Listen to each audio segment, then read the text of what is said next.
Tucker Carlson was actively pushing the hateful replacement conspiracy theory before he was ousted from Fox News. Now, tonight, we can tell you it's being amplified by Elon Musk. And this is at a time when serious people, including former President Obama, are warning about hate and disinformation and these other tech issues, as big tech companies are, and we'll show you how, coddling some extremists, softening their own rules that they've used in prior elections.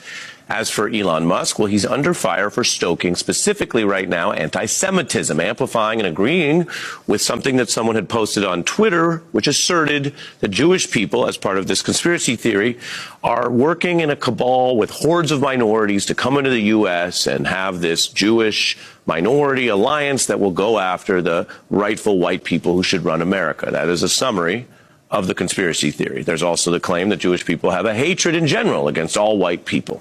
And this same user that Musk is embracing said there was a kind of implied agreement with the statement, quote, Hitler was right, unquote. That's how Axios summarizes this rather ugly incident from the richest, most powerful person in tech, if not the world. Now, Musk responded to all of that, quote, you have said the actual truth. Now, civil rights groups, Jewish leaders, and others are condemning this. The White House spoke up because it's a big enough issue when someone this powerful and important does this, hitting Musk for basically an abhorrent promotion of anti-Semitic and racist hate in the strongest terms. They condemn it, they say. Employees at X fielding calls from their advertisers, some of whom are bolting. Now, Musk is doing all of this amidst the wider context of Trump MAGA race baiting, mounting right-wing supremacist violence in America, which we're all familiar with, and related and important, this spike in anti-Semitic incidents and hate crimes. This is yet another toxic chapter since Musk took over Twitter. We've seen surging hate speech. They have their own business problems. He blatantly and repeatedly attacks free speech because Musk has proven to be an opponent of free speech and First Amendment principles. As for Obama, who I mentioned in the program tonight, he is warning about how all of this will affect your vote and the information that is circling around all of us as we go into 24, the presidential race. And he's saying this is a time to deal more forcefully online with the misinformation. And the problem is right now, let's face it, it's gotten so caught up in partisanship, partly because of the last election, partly because of COVID and vax and anti-vax proponents, that we've lost sight of our ability to just come up with some principles that don't advantage one party or another or one position or another, but do reflect our broad adherence to democracy. That is true, and he puts it quite precisely there. This is not a story about technology, or whether you use Twitter or call it X like Elon wants you to, or care about Elon Musk. This is actually a story about people.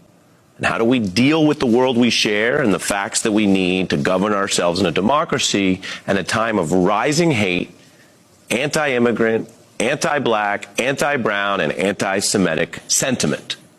So we want to get into this with someone who knows some of these issues, including the raw politics of it, which is a big part of it. It's a special day here on The Beat, and we like to do it on a Friday. It's Che Day. You see him there. You see the cartoon. You see the man, the myth, the legend. You see the flags. You see the great American flag behind him, along with his alma maters. Che Commodore, good to see you, sir. Good to be here, Ari. You worked on behalf of Barack Obama's campaigns. That should be, of course, noted. It's relevant. But what do you think about the way he put that? Not really on a political or partisan basis, but there's actually something more fundamental here. Where does that fit in to Elon Musk's hate, racism, and anti-Semitism? Yeah, it reminds me of a saying from Marvel Comics. It's associated with Spider-Man. With great power comes great responsibility.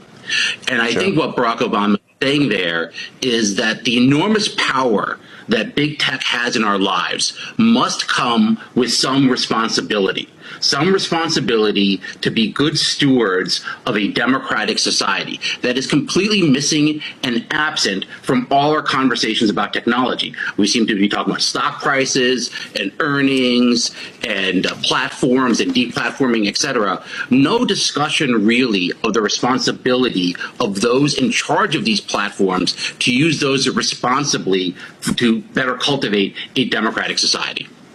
Yeah.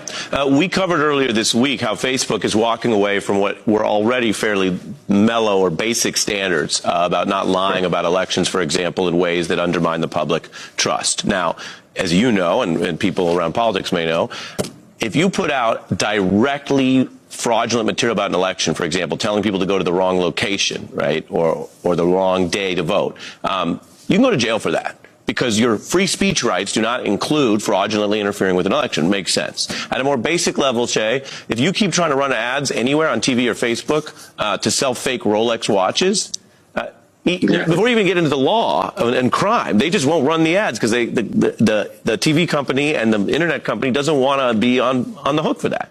Look at this headline, though, where Facebook is backing off Meta's the parent company. What used to be something that they wouldn't push. Rigged election claims were not allowed. Now they're saying Trump and others can go on there and continue to sow that kind of confusion, lying about an election that was not rigged in 2020. What do we do with that? Yeah, I mean, one of the things that whole conversation seems to be about is how much money Meta needs to make, or how much money Meta will make if they push this disinformation.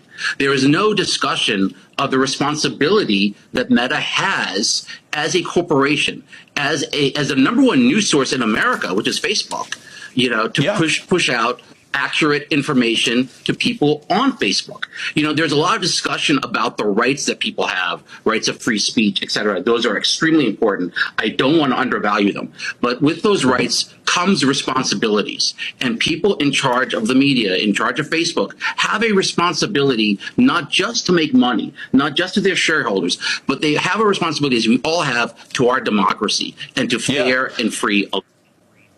Yeah, and you put your finger on it because it's literally about ad money. This is an ongoing election. It's going to take over a year, and they want that Trump ad money, and they know what he wants to talk about. So they've totally contradicted themselves there, and I think it's important that the public knows about this, which is why we're covering it.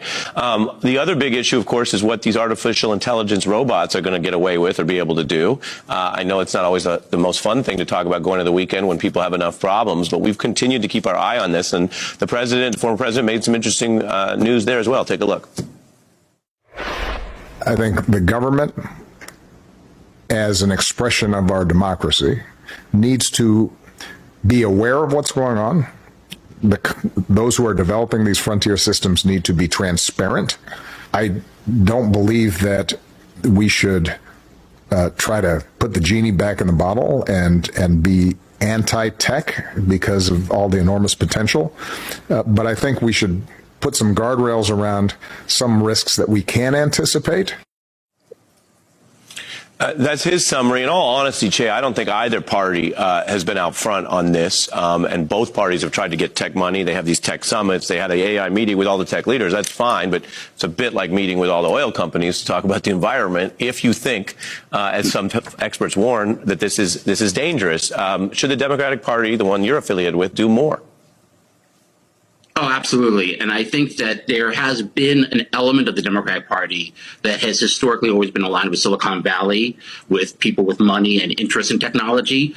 We don't need to be anti-tech. I should be very clear about that. We need better tech. We need to be better users of tech. We need to be more responsible users ourselves of technology. As Barack Obama says, it's not about putting the genie back in the bottle. It's about now, once the genie is out of there, making sure that the genie serves the interests of a democratic society, not necessarily the interests of tech shareholders.